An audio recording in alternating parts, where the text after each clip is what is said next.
I got my first 100 subscribers, my first dislikes, and my first viewer requests. And from 2 people nonetheless, making progress. I mean, technically it could be just like one guy in 2 different accounts, like, hey, you should do a combat video. Yeah, do a combat video, that's a good idea, that guy's got a good idea, do a combat video. Because I'm only like 80% sure most of my subscribers aren't just my parents on a bunch of different sock accounts, but, you know, I'll take what I can get. Okay, first of all, I'm always nervous about talking about the rules for a role-playing game, because, you know, it's not like a board game. With a board game, if I give away all of the rules in a single video, people are gonna buy it because it looks cool, or they're not gonna buy it because it looks like shit. It's not like they're gonna not buy it because I gave them all the rules and now they don't need to buy it. No one's gonna print off a whole bunch of crisis cards and skill cards and character cards and little figurines for Battlestar Galactica or whatever, so I'm safe in that regard. But with a role-playing game, all it is a book of rules. So at a certain point, helpful tutorial becomes giving away the game for free. And that's a dick move. I am a dick, but a very different, specific kind of dick. Not the kind that gets his channel shut down because he basically stole shit. So hopefully this won't feel like too complete of a tutorial, but it should be helpful and get the ball rolling. Okay, so let's start with a tour of everything you need to know for combat on the character sheet. Over here we have the 5 combat skills. Anytime you attack someone, you're going to roll one of these 5 skill checks.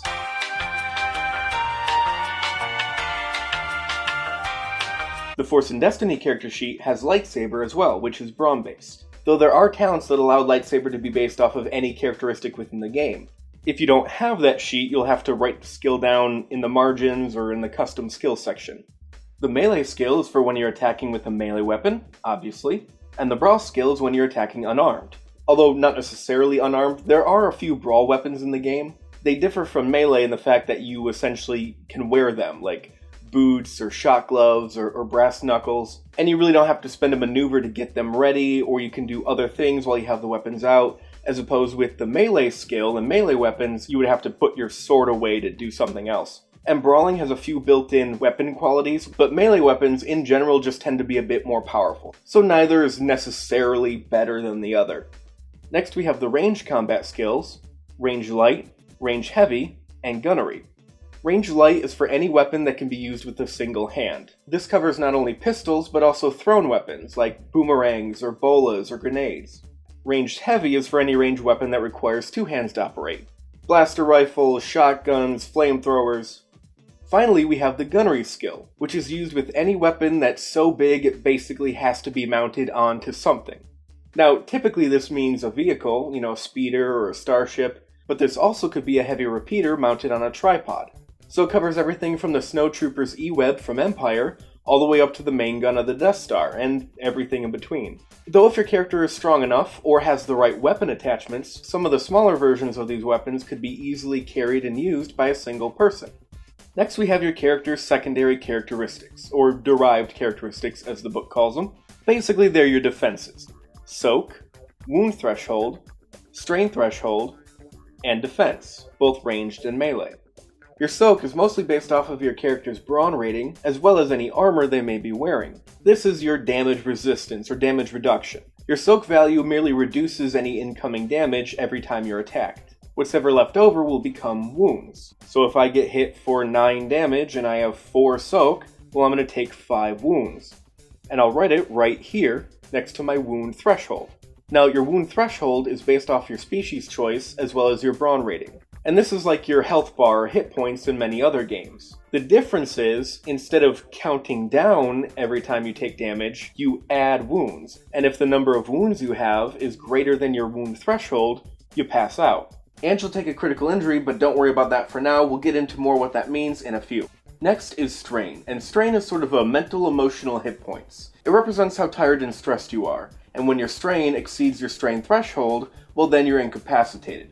Which, depending on the situation, you know, how you exceeded your strain threshold exactly, could mean that you passed out unconscious, or it could mean that you just aren't really able to function or contribute to the encounter in a number of other ways. Technically, you could be talked beyond your strain threshold even in combat, so the GM has to come up with some reasonable explanation for why you can't really contribute in any meaningful way. Maybe you're so overwhelmed from battle you kind of go into shock and can't really do anything, or maybe your character is standing there and attacking but he's just missing, and you don't even bother rolling because he's incapacitated. But more often than not, especially in combat, if you do exceed your strain threshold, you're knocked unconscious, usually by a stun blast or some sort of poison weapon. To use the previous example, that 9 damage is instead 9 stun damage. And it's still damage, so it still goes through your soak, but because it's stun damage, it now ends up as strain. Though probably the most common way to get strain in combat is by rolling poorly on your check. Because even if you succeed and hit your target, or heal the target, or whatever the case may be,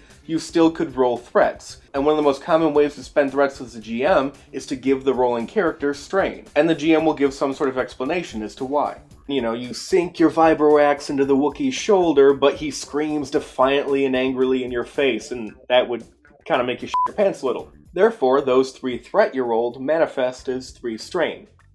And if you had rolled really well, had advantages instead of threats, well then you could have healed any strain you had. This healing and taking strain happens so often in combat, I'm going to recommend don't keep track on your character sheet, keep track on a separate piece of paper, because otherwise you're going to race right through this thing in about 5 or 6 sessions. Next we're going to go over a few general skills that will also be useful in combat. First we have Cool and Vigilance, the 2 skills that deal with rolling initiative.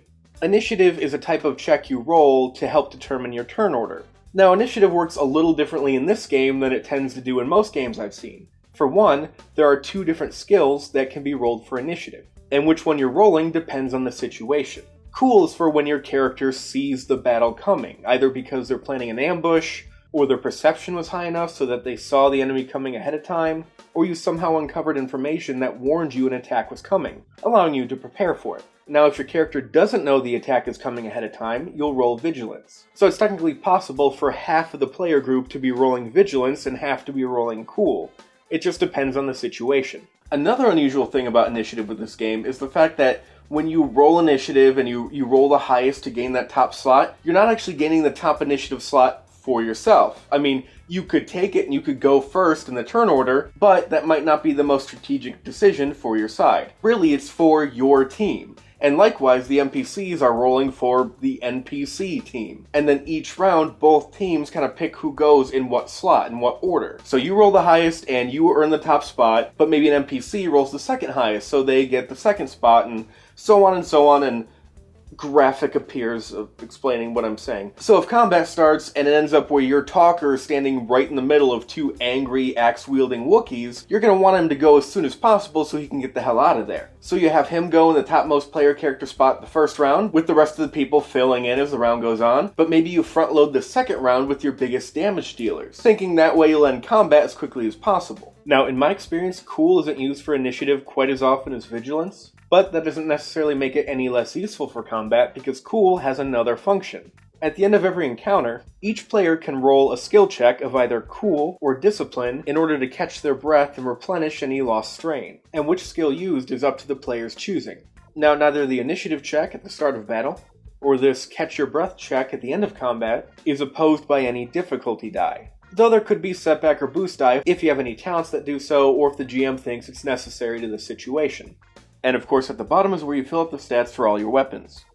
Okay, so combat is considered what's called structured play, during which each player can only perform a certain amount of actions during their turn. 1 standard action, 1 maneuver, no, it's 1 action. Wrong game, you fuck. 1 action, 1 free maneuver, and virtually unlimited incidental actions, within reason. If you want to do something that requires a check, typically it's an action, though not always. More often than not, this action will be spent to attack someone using one of your combat skills, but this also could be used to do a mechanics check to repair something, or a medicine check to heal someone, or a computer's check to hack the door so you can make your escape. Maneuvers can be spent on a number of things, everything from opening a door to taking aim, drawing a weapon, taking cover, moving, etc. Now, even though everyone only gets 1 maneuver by default, there are several ways to get an extra maneuver during your turn. First, you could simply trade in your action for another maneuver. Like if you have no real reason to attack that turn, maybe you want to draw your pistol, then aim, or move to cover, then take cover, or just cover a lot of distance towards your nearest enemy. Another way is to strain yourself. Simply take 2 strain at any point during your turn, and that will allow you to take a second maneuver. This is in addition to the maneuver and action you already have. So if you're dual wielding, you could draw both weapons and then fire in the same turn. Or aim twice and then fire, getting double the bonus. You can also trade in 2 advantages on a check in order to get that second maneuver. But of course, there's no guarantee you'll actually roll those advantages, so it's not something you should definitely count on if you need it. If you really need that second maneuver, you should probably just strain yourself. Or, if you're playing as one of these three species, the Zexto from the Aces sourcebook, the Quirmians from the Seeker sourcebook, or the Basilisk from the Technician sourcebook, you'll get a special ability that because of their extra limbs, you can perform 2 maneuvers every single turn without penalty. But that's only if you're playing one of those species. Everyone else will have to rely on the first 3 options. Incidental actions are actions that are so short they don't really take up any huge amount of time, and you get roughly an unlimited amount. I'm sure it's fine, I guess, whatever. Okay, everything sucks anyway. What else do we got? Critical injury. I don't think I'm talking about critical injuries. Just read the fucking book. Done. I don't know. It's kind of important. I mean, like, it's like how you die and shit. I guess that's important. Okay, so you get a critical injury in basically 2 different ways. Either because you exceed your wound threshold and pass out and then take an injury, or they hit you with an attack check that did some kind of damage while rolling enough advantages to inflict a critical injury on you, which is based on their weapon. And either way, when you take an injury, you roll a D100, which is... You roll 2 d10s, where one determines your 10's place, the other is your 1's place. This is a pretty common RPG thing. And so you roll this d100 on a chart that goes from 1 to 151. And that determines the injury that your character gets, with the lower number being the lesser injuries, and the higher number being the more worser injuries.